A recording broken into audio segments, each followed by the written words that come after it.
लेता है सच्चा सुख केवल भगवान तुम्हारे चरणों में।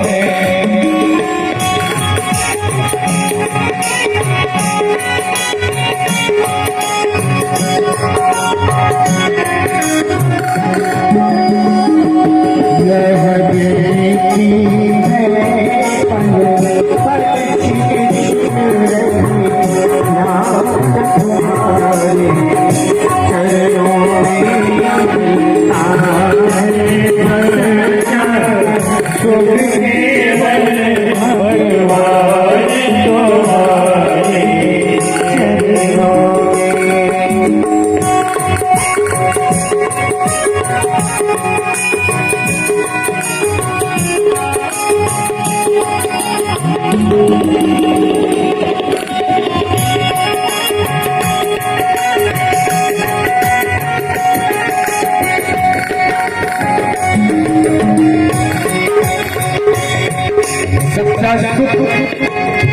केवल भगवान के श्री चरणों में है।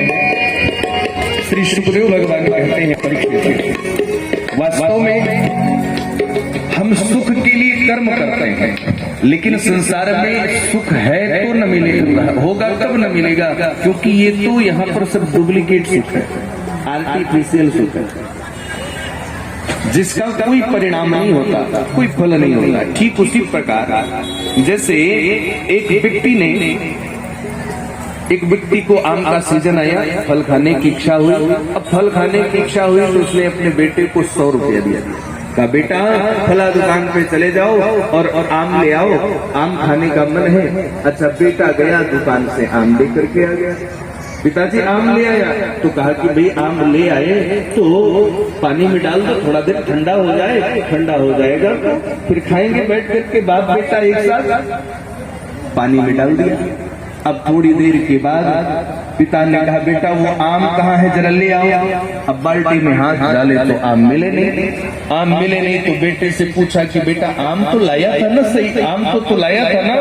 कहा पिताजी बिल्कुल आम लेकर के आया था। कहाँ है वो? कहा बाल्टी में डाला। तो पिता ने पूछा भाई बाल्टी में आम डाला होता तो इसमें होता, इसमें तो कुछ है ही नहीं। कहा पता नहीं, पिताजी लेकर के तो आया था। पिता ने सोचा कि बेटा मेरा झूठ बोल रहा है, आम लाया ही नहीं, झूठ बोलता है। अच्छा चल तू मुझे उस दुकान पर लेकर चल, जिस दुकान से तू आम उस दुकान पे पहुंचा।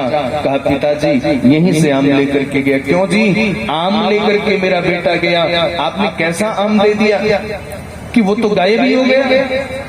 तो उसने कहा कि आपका बेटा हमारे यहाँ से आम ले गया और हमने आम दिया भी, लेकिन कहा तो पानी में डालने के बाद वो गायब हो गया। कहा कि श्रीमान जी अगर मिट्टी के बने हुए आम लेकर के जाएंगे तो पानी में गल ही जाएंगे। कहा सामने हमारी दुकान पर तर्क करने से पूर्व आपको ये सोचना चाहिए, दुकान पर पढ़ लेना चाहिए क्या लिखा है। दुकान पर देखा तो लिखा है नकली फलों की दुकान, नकली फलों की दुकान।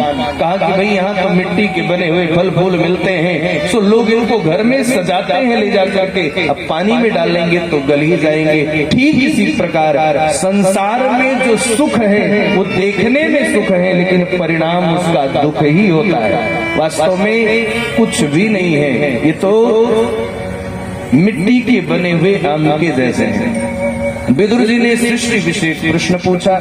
श्री सुखदेव भगवान कहते हैं कि सर्वप्रथम भगवान नारायण के नाभि से कमल, कमल से ब्रह्मा, और ब्रह्मा ने सृष्टि उत्पन्न जिस कमल पर बैठे थे 14 भुवनों का निर्माण किया उस कमल का, और सर्वप्रथम 4 पुत्रों को उत्पन्न किया, सनक, सनातन, सनंदन, सनत कुमार, और उनसे कहा सृष्टि करो। जब सृष्टि नहीं किया तो क्रोध आया, और जब क्रोध आया तो भृकुटी, ब्रह्मा जी ज्ञानी है, ज्ञान के माध्यम से क्रोध को रोकने का प्रयत्न किया, लेकिन क्रोध रुक ना सका, और जब क्रोध रुका नहीं तो भृकुटी से बाहर आ गया। जब भृकुटी से क्रोध बाहर निकला तो नीले प्रकाश के रूप में प्रकट हो गया, और थोड़ी देर में देखते ही देखते बालक के रूप में परिणत हो गया। ब्रह्मा जी की धोती पकड़ करके जोर जोर से रोने लगा। पितामह आपने मुझे क्यों बनाया, मेरा नाम क्या है, मेरे रहने का स्थान क्या है, पूछने लगा। तो ब्रह्मा जी ने कहा भैया तुम रो रहे इसलिए रुदत इति रुद्रा।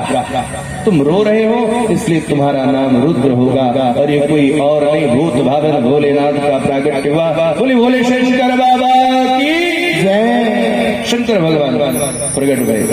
अच्छा, एक बात ध्यान से सुनना, जयकारा जोरदार लगाना, जयकारे में कोई कंजूसी नहीं करना, जयकारे में कोई कंजूसी नहीं होनी चाहिए। कल भी मैंने कहा था, आज भी हम आपसे निवेदन करेंगे, जयकारा जोरदार, दोनों हाथ का अपमान न हो जाए। भगवान प्रतीक्षा करते रहे, सारी सेना समुद्र के तट पर पहुंच गई। समुद्र के तट पर पहुंच गई, सबने कहा प्रभु चढ़ाई करिए, रावण ही सीता को लेकर के गया है। भगवान कुछ बोलते नहीं, लेकिन जब विभीषण का अपमान किया तब भगवान ने निश्चय कर लिया कि अब रावण के विनाश का समय आ चुका है, अब उसका समय आ। जब तक विभीषण का अपमान नहीं किया, विभीषण वहां से निकले नहीं, तब तक भगवान ने लंका पर चढ़ाई नहीं की। रावण ने क्या किया कि रावण जब विभीषण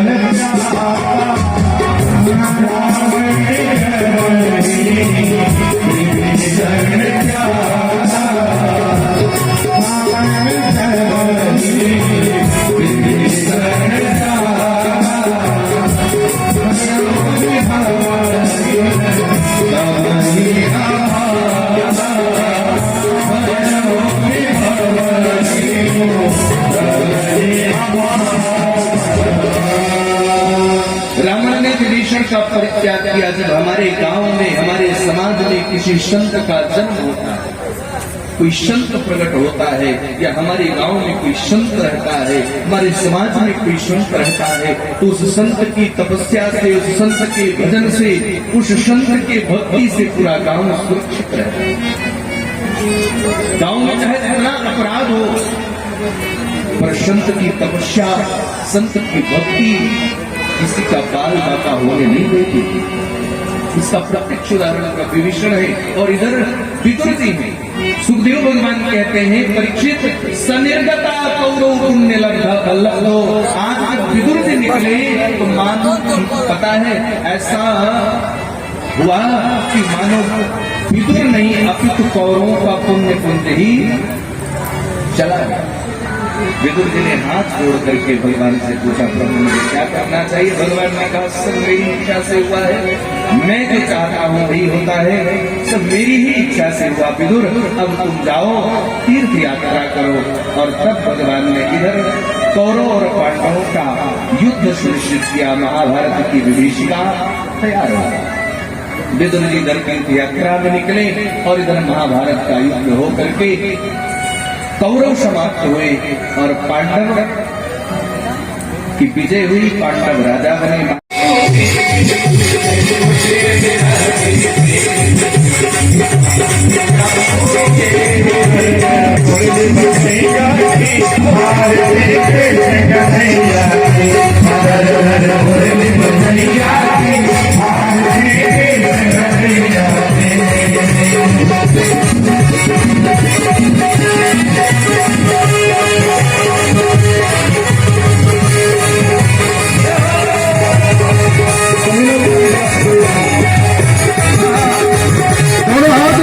सभी लोग तालियों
तुम कष्ट